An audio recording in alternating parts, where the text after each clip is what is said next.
আসসালামু আলাইকুম দর্শক, বাবু কুকিংয়ের পক্ষ থেকে সবাইকে জানাচ্ছি অভিনন্দন ও শুভেচ্ছা। আজকে আমরা ডিমের কোরমার রেসিপি রান্না করে দেখাবো। এই জন্য আগে ডিমগুলো ধুয়ে নিলাম, ধুয়ে ডিমগুলো সিদ্ধ করতে দিলাম।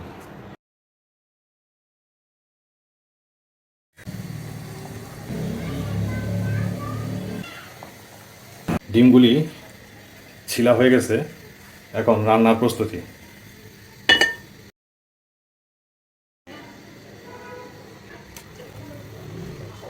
তারপরে পরিমাণ মতো তেল দিয়ে দিব, সাথে 3 চামচ ঘি দিব।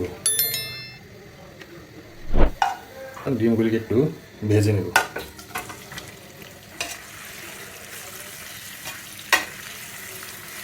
মোটামুটি ভাজা শেষ হয়ে গেছে, এখন এগুলোকে উঠিয়ে নেব। এবার পেঁয়াজগুলিকে বেরেস্তা করে নেব।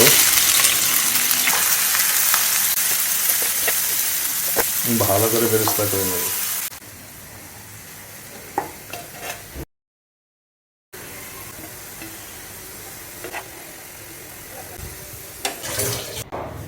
তেজপাতা দিয়ে দিলাম 2টি, এলাচ দিয়ে দিলাম 4টি, দারুচিনি 3-4 টুকরা, 10-15টি গোলমরিচের সাদা গোলমরিচ।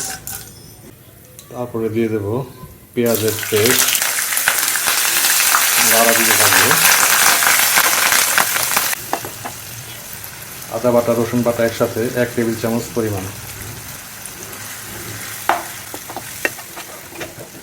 দিয়ে দেব। 2 টেবিল চামচ পরিমাণ পেস্তা বাদামের, দিয়ে দিলাম 2 টেবিল চামচ পরিমাণ পেস্তা বাদামের পেস্ট। এবার ভালো করে নেড়ে নেব।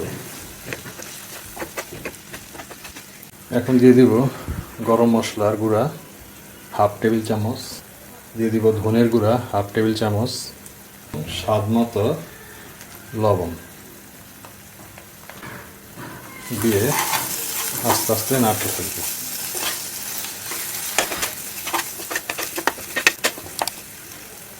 দেখুন মশলা থেকে একেবারে কি সুন্দর তেল বের হয়ে গেছে।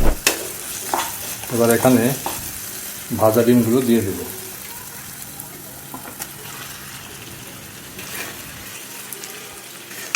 দিয়ে কিছুক্ষণ কষাবো।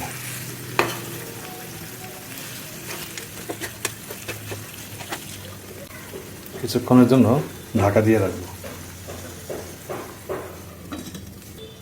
আবার ঢাকাটা খুলে আবার ভালোভাবে কষিয়ে দিব।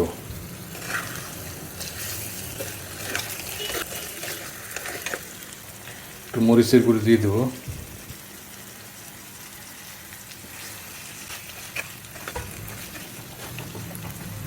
তিনটি লঙ্কা দিয়ে দেব। দিয়ে দিব 4-5টি কাঁচামরিচ এবং পরিমাণ মতো টক দই। আপনারা বাসায় দুধ দিয়ে করতে পারেন।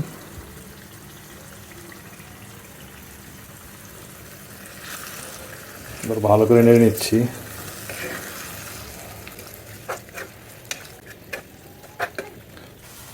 এবার পেঁয়াজ বেরেস্তাগুলি দিয়ে দেব।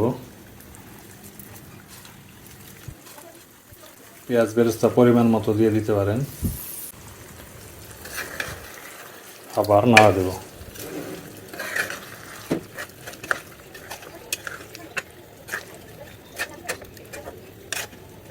এবার ঢাকা দিয়ে দেব। 5 মিনিট পর আবার ঢাকাটা খুলে দিলাম। খুলে ভালো মতো নাড়া দিয়ে নিলাম। আর সাথে থাকা কিছু পেঁয়াজ বেরেস্তা আবার দিয়ে দেব।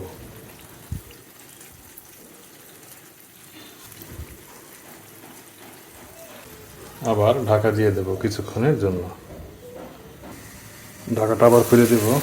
তো হয়ে গেল আমাদের ডিমের কোরমা। এবার পরিবেশনের জন্য নিয়ে যাব। এবার পরিবেশনের জন্য নিয়ে আসলাম ডিমের কোরমা।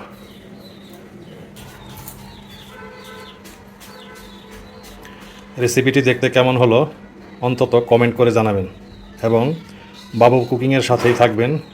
সবাইকে ভিডিওটি দেখার জন্য আন্তরিক ধন্যবাদ ও শুভেচ্ছা। পরবর্তী ভিডিও দেখার জন্য আমন্ত্রণ রইল সবাইকে। আসসালামু আলাইকুম।